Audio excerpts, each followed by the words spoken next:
If you've been serving God for some time, you've probably been through some situations in life, some experiences, maybe in your family, where you tell yourself, it can't happen again. There's times in life, if you're like me, you're a Christian, you've tried to do things right, and certain things in life happen, and you say to yourself again, it can't happen again. Galatians 5, chapter 1. The Apostle Paul writes like this to the Galatians: for freedom, Christ has set us free. Stand therefore, and do not submit again to a yoke of slavery. And then he goes on, verses 7 through 9. He says, you were running well. Who hindered you from obeying the truth? This persuasion is not from him who calls you. A little leaven leavens the whole lump.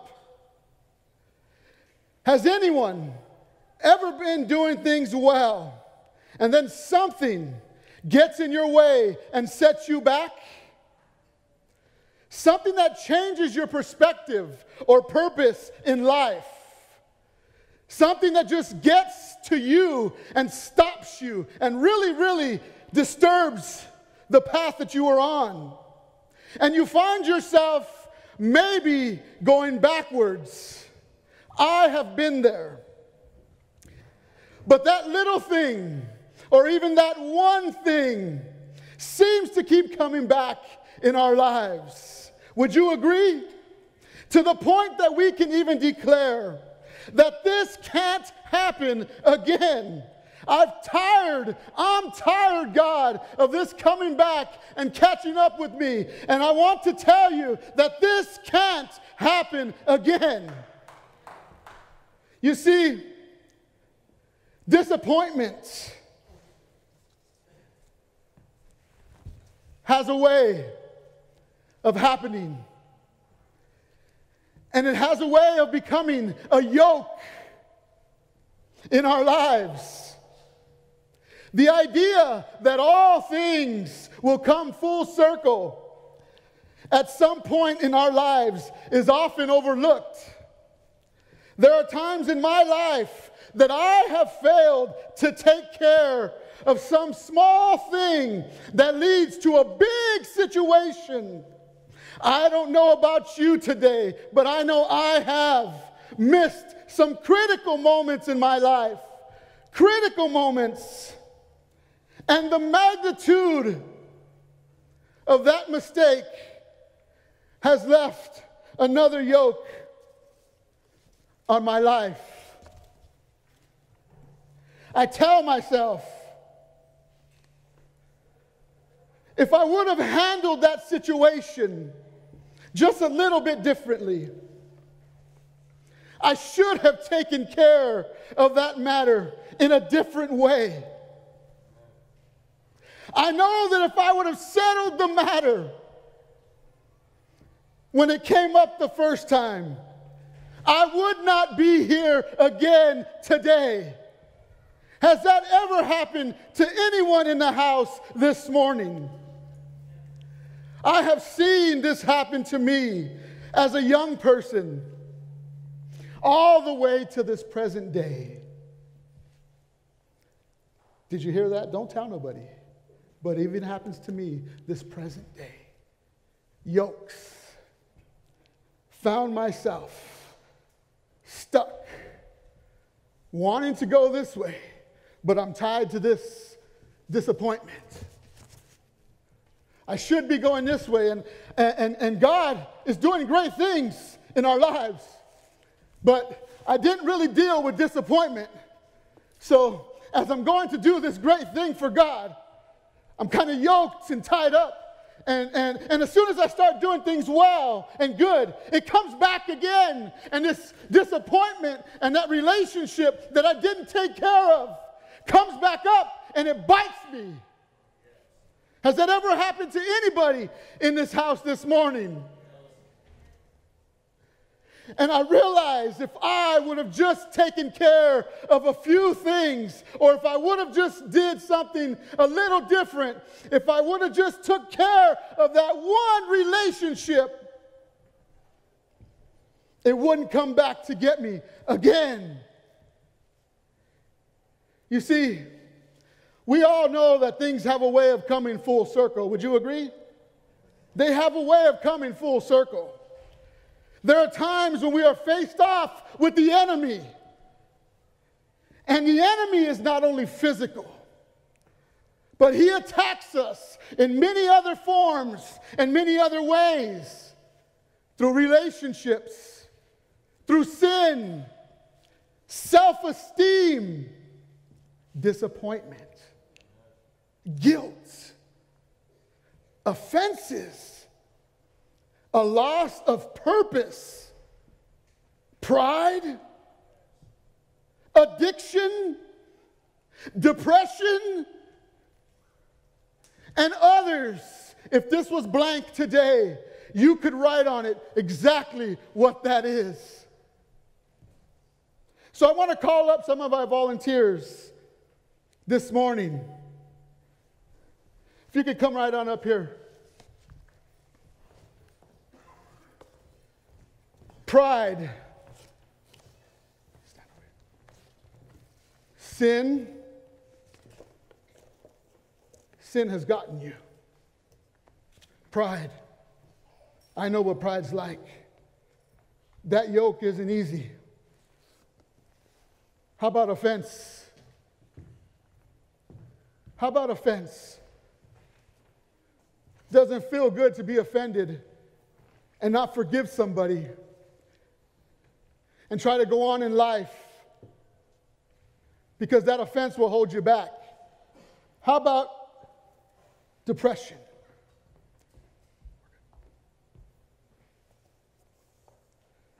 That isn't easy. That isn't good.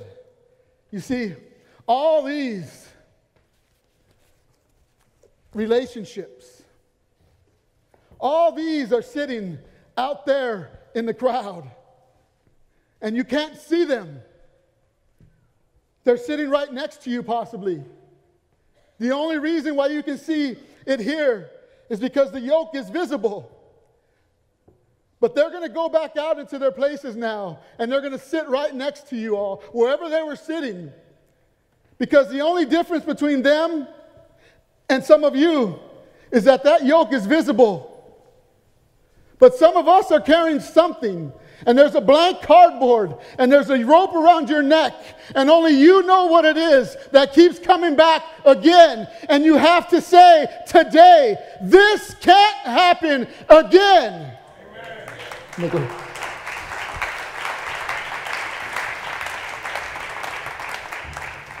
And when faced off with the enemy, you and I know, if we don't take care of it at that opportunity, if we don't deal with that one thing, it will come back to us time and time again. For some of us, it even holds us captive, and we can't never say we are truly free. This can become a yoke in our lives. These things can begin to take up space in our hearts.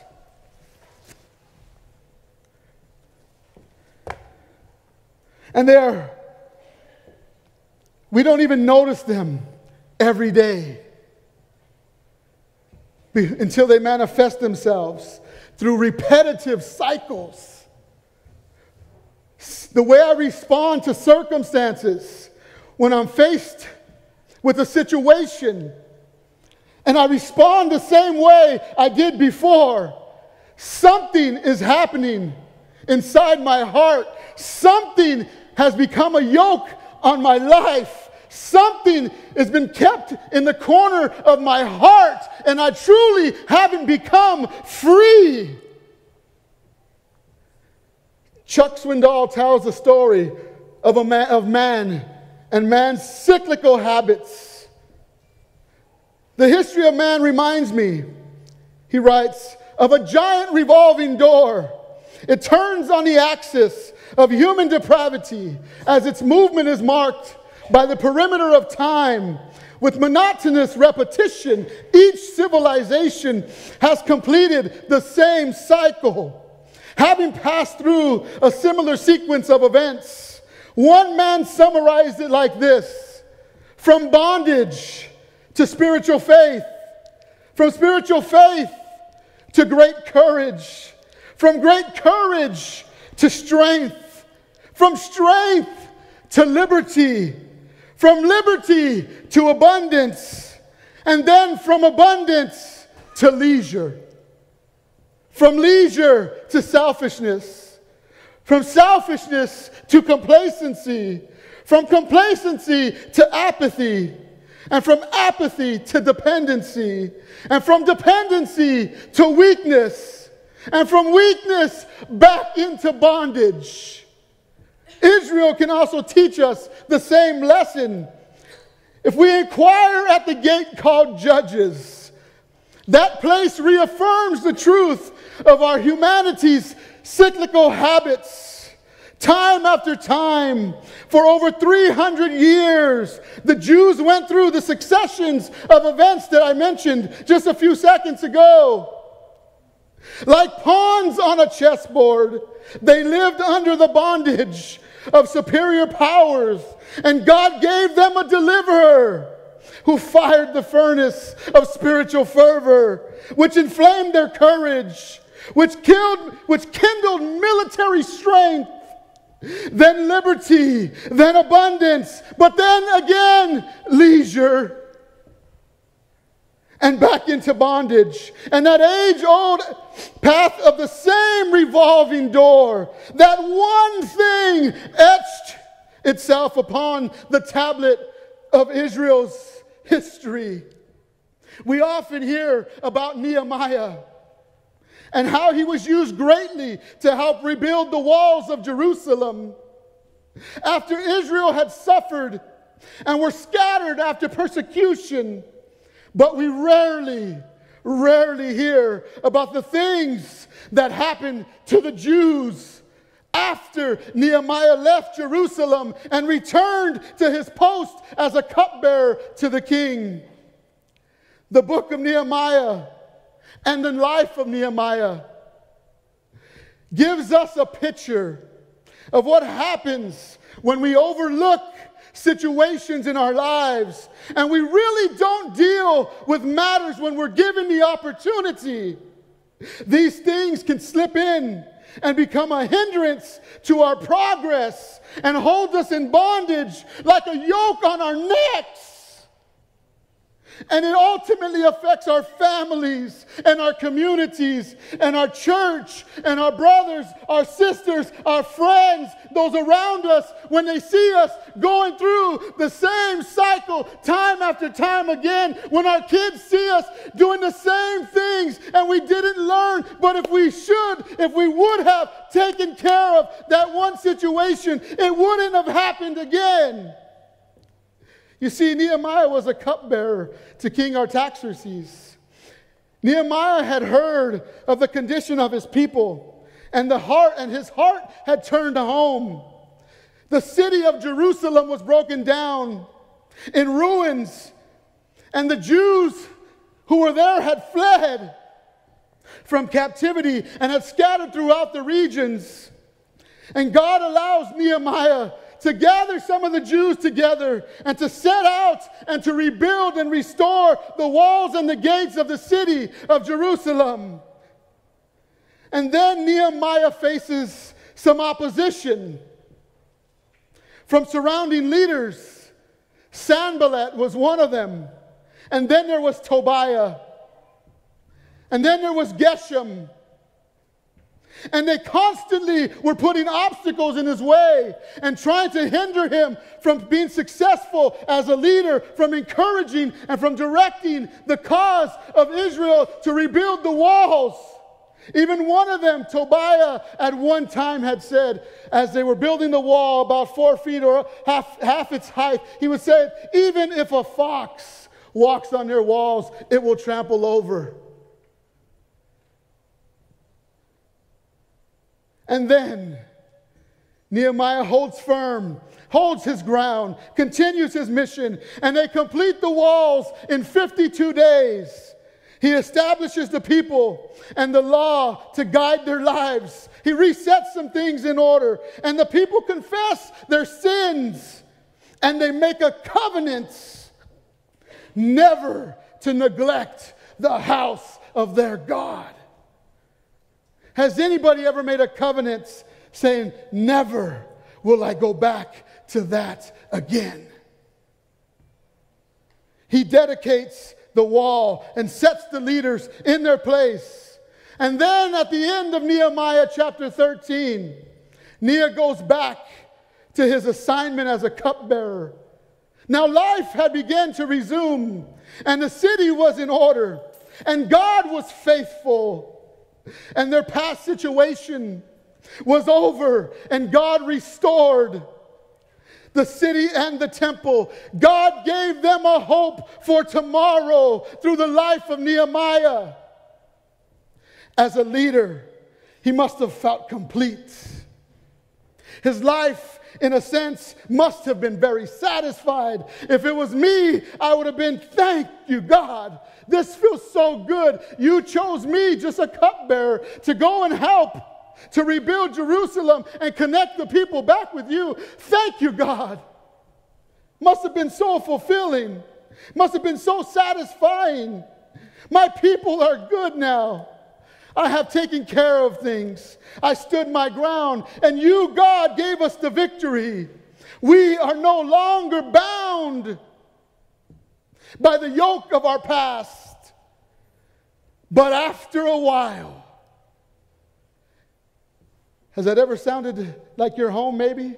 Your heart? But after a while, I was close to God. I thought I took care of some things. But then after a while, something comes back to the surface. After a while, when we don't completely take care of that one thing that was standing in our way before, after a while, things begin to happen. They desecrated the temple of God. And enemies like Tobiah became friends. And friends like the Levites became enemies. And priorities got mixed up, and they violated the Sabbath day. Families were overtaken, and pagans had influenced God's people. After a while, just like our lives today, things could be going well, but after a while, something comes back up completely unexpected, and we say, I don't know how this could have happened. When I was here in this situation before, I thought we took care of this. And at that very moment, the yoke seems to feel like it's around our neck again. Did I leave something undone? Did I leave something, some relationship, some sin, some disappointment? One thing hidden in the corners of my heart to where I can't really truly be free. And I ask, what did we leave behind?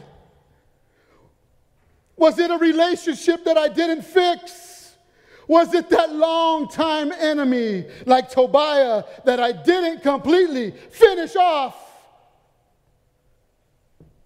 Sin, self-esteem, marriage issues,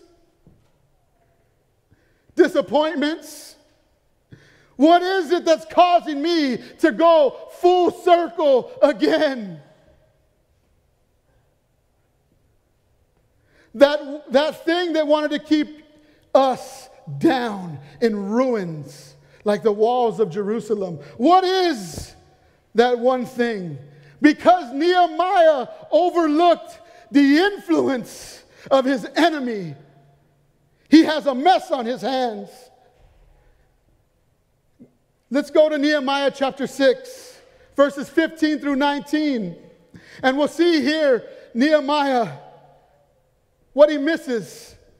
So the wall was finished on the 25th day of the month of Elul in 52 days. And when all the enemies heard of it, all the nations around us were afraid and fell greatly in their own esteem, for they perceived that this work had been accomplished with the help of our God. Moreover, in those days, nobles of Judah sent many letters to Tobiah, and Tobiah's letters came to them.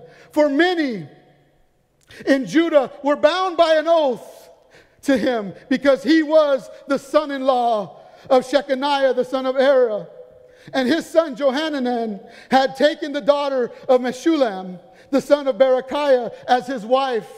And right here, I want you to catch this. Also, they spoke of his good deeds in my presence and reported my words to him. And Tobiah sent letters to make me afraid. If it was you and me, I probably would have stopped right there. I probably would have said, hold on, what's this threat? I got to take care of you once and for all. But immediately after this scripture, we know that Nehemiah goes on about his business, and he ignored the fact that Tobiah still had a place with the people. And after a while, if we don't take care of certain things, Tobiahs, our enemies that have influence over our families, over our people, can take root and can take place. And then after a while, the enemies become friends. And friends and the things of God become enemies. Has that ever happened to anybody in this place today? Have we ever fallen short where we got things all confused, and the things that I used to do in God now become, I don't know if I want to do that. And the things that used to be contrary to God, we start finding ourselves hanging out in this situation. And then after a while, enemies become our friends. The enemies of the cross become our friends. Those yokes, those disappointments, they hold us down. And the liberty and the freedom that we could have through the cross begins to become an enemy, and the things of God. Let's look at Nehemiah chapter 13, verses 4 through 7. Now before Eliashib the priest, who was appointed over the chambers of the house of our God, and who was related to Tobiah, prepared for Tobiah a large chamber where they had previously put the grain offering, the frankincense, the vessels, and the tithes of grain, wine, and oil, which were given by commandment to the Levites, singers, and gatekeepers, and the contributions for the priests.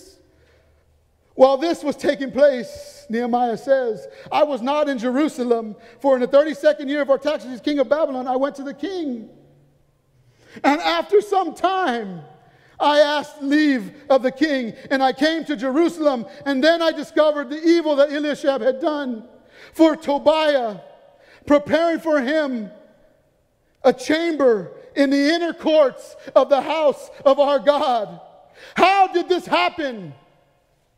He didn't completely take care of Tobiah, and now Tobiah had influenced the people so much that they took the inner chamber, which was prepared and stored and kept for God, where they would bring the tithes to the storehouse. They would bring everything for the Levites, for the house of God. They took all that out, and now the enemy had become the most important thing, and he took up space in the temple of God. The people, I ask, what happened to their covenant? What happened to in chapter 10 when they said, thank you, and we make a covenant with you, God, and we'll never, never neglect the house of our God. And here they did just the opposite. it can't happen again. If you find yourself in a situation where you have replaced certain things, where certain things have taken place in your heart over the things of God, and you just really can't be free, if something has been a yoke on your life, you gotta finish it today. It can't happen again.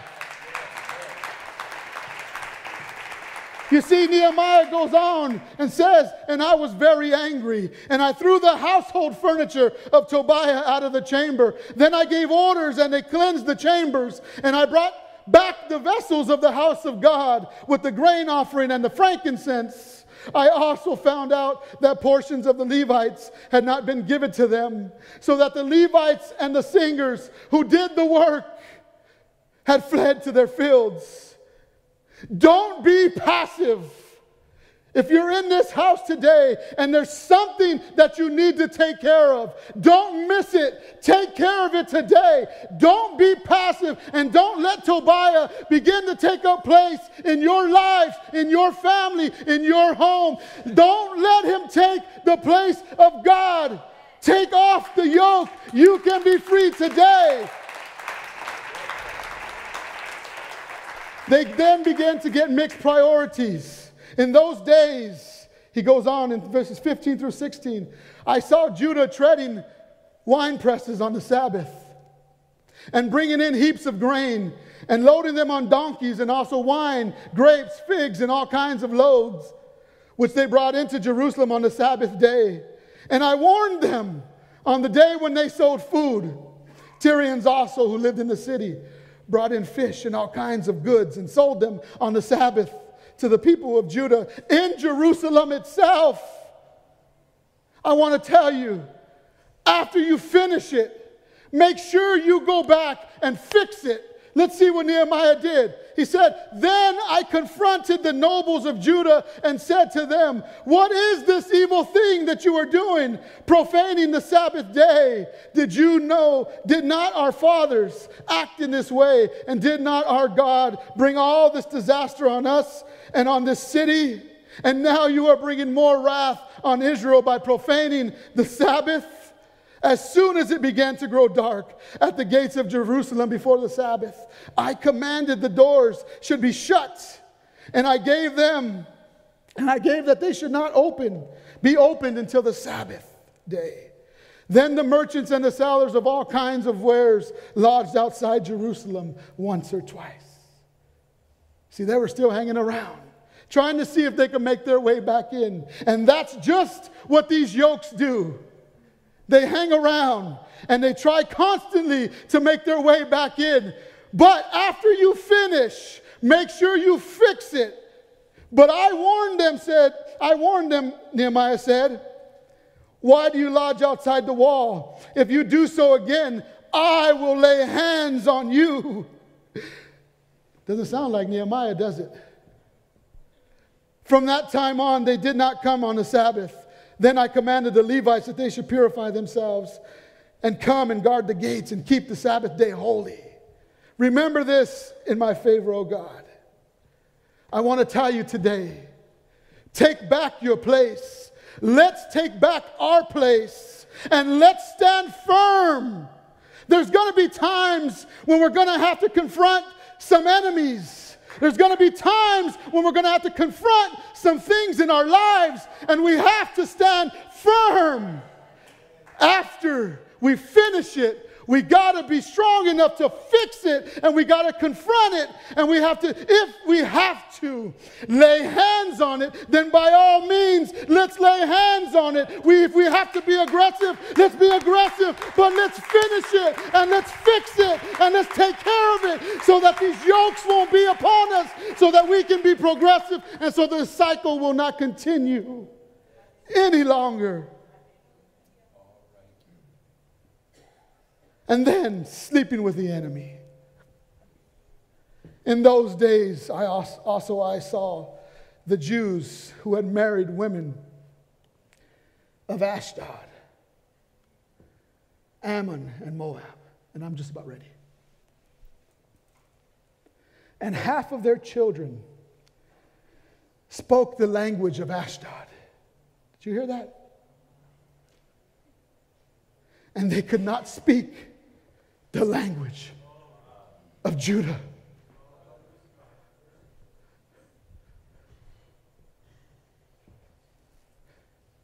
And half of their children spoke the language of Ashdod. Pagans. All because Nehemiah missed it. He missed it. That one thing. That one letter exchange between Tobiah and Nehemiah. Because he didn't take care of that one thing. The temple of God was desecrated. They violated the Sabbath day, which was to be kept holy. That was the place where their relationship would get solidified. That was their place where they would be calm and quiet, and they would withdraw and let God know that He was God and that they needed Him. That they couldn't just keep going day after day. It was that Sabbath day. But instead, they violated that and forgot everything that they learned. And they fell back into that same old cycle, all because they didn't take care of that one thing.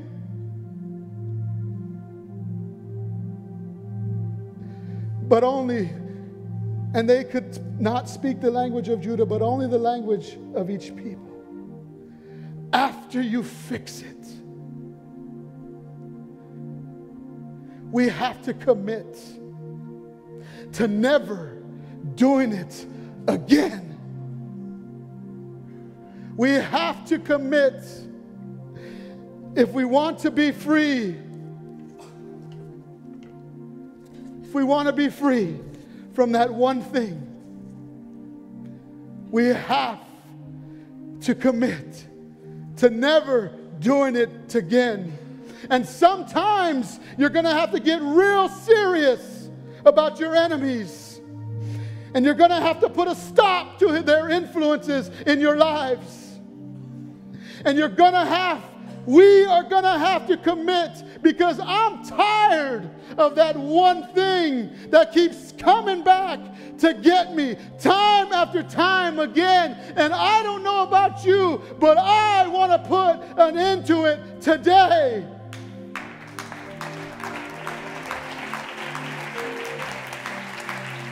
Can I have all of my volunteers come on up? First pride. First pride.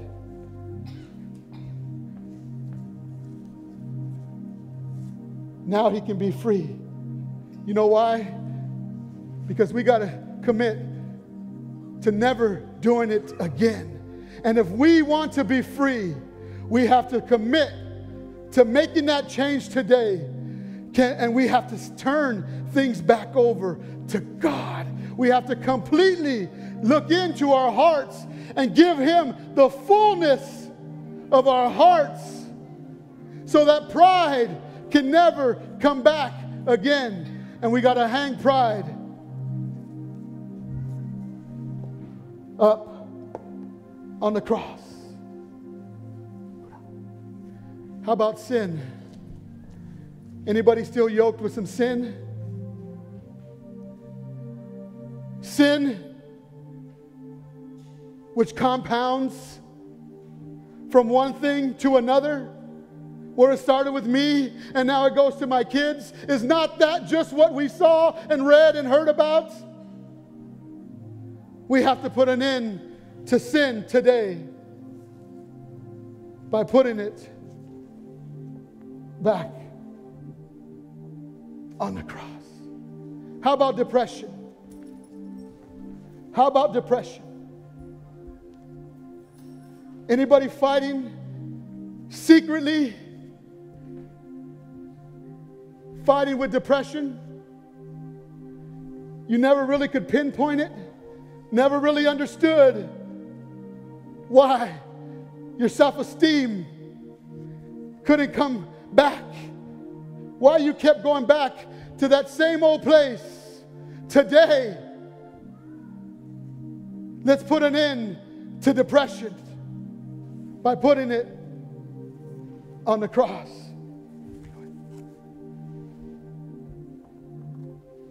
How about offenses?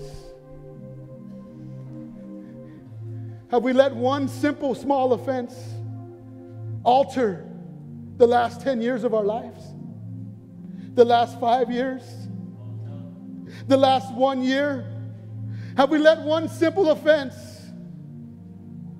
all because we didn't take care of that offense and tried to seek reconciliation? And now the last several years of my life, I come back full circle every year. All it takes is one event, one family event, and the offense begins to erupt in my heart.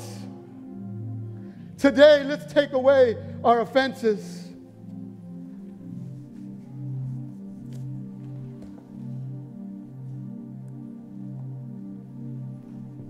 How about relationships?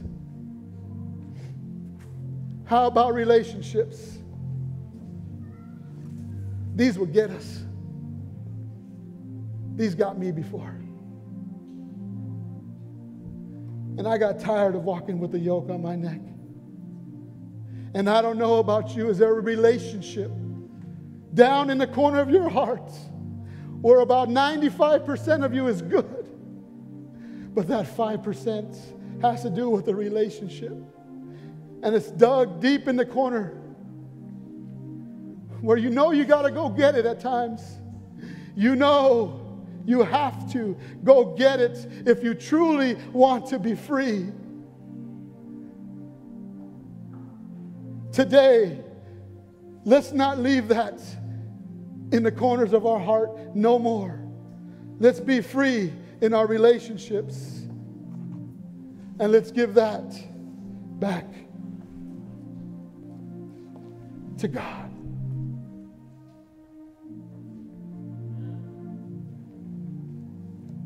You see, Paul finishes after my opening verse in Galatians 5:7-9. He says, you were running well. Israel was running well, weren't they? They had it all back in place. Just like us, sometimes we come to God and we get things right and He heals us. But sometimes something pops up that we thought we took care of. Mine popped up 19 years later. Thought I took care of it. And that was a relationship I've shared before with my mom and my dad. That I thought I was good, but I really wasn't good. You were running so well, Patrick, is what I heard. Who hindered you from obeying the truth? Israel, you were doing so well. This persuasion is not from Him who calls you. A little leaven leavens the whole lump. And I'm going to ask us to stand right now.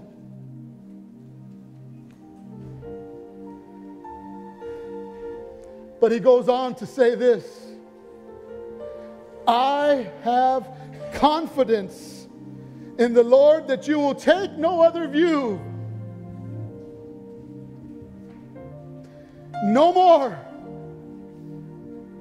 You see, if you were to go to Galatians, the people who were trying to put a yoke, some of them were trying to put a yoke of the law on them after Christ had freed them. Through His grace, all that we sang about today, His grace. And they were trying to give them the law and preach circumcision and putting yokes on their necks. And He says, this persuasion is not from Him who calls you. A little leaven leavens the whole lump, but I have confidence in the Lord that you will take no other view. And right here, and the one who is troubling you will bear the penalty, whoever he is. We can finish it today. God wants to set you free today. All we have to do is take that one thing. You can put the name on it. Take that one thing and give it back. Give it all to God. Whatever has been stopping you, whatever has been bringing you back to that same old place time after time again, and you just can't get it right. I want to tell you today, we don't have to go into another year with a yoke on our necks.